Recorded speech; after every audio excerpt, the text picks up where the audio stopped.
Hello guys, আজ day 40। সকালবেলা ঘুম থেকে উঠে চলে গেলাম টিউশনি পড়ানোর জন্য।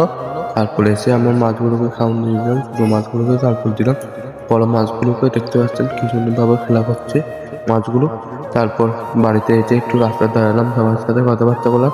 তারপর স্নান টান করে নিলাম, দেখতে পাচ্ছেন। স্নান টান করার পর তারপর একটু ছাদের উপরে বসলাম একটু। তারপর বাচ্চাকে চলে গেলাম জিমে। দেখতে পাচ্ছেন আজকে জিমে ছিল চেস্ট ট্রাইসেপ, তো দেখতে পাচ্ছেন ওয়ার্কআউট মাপ করে তারপর চলে গেলাম ওয়ার্কআউট করতে। তো আমার এরকম ভিডিও দেখার জন্য লাইক এন্ড সাবস্ক্রাইব করে দেবেন। তো আবার দেখা হচ্ছে কালকের ভিডিওতে। এতক্ষণের জন্য ভালো থাকুন, সুস্থ থাকুন। আবার কালকে দেখা হচ্ছে, বাই বাই।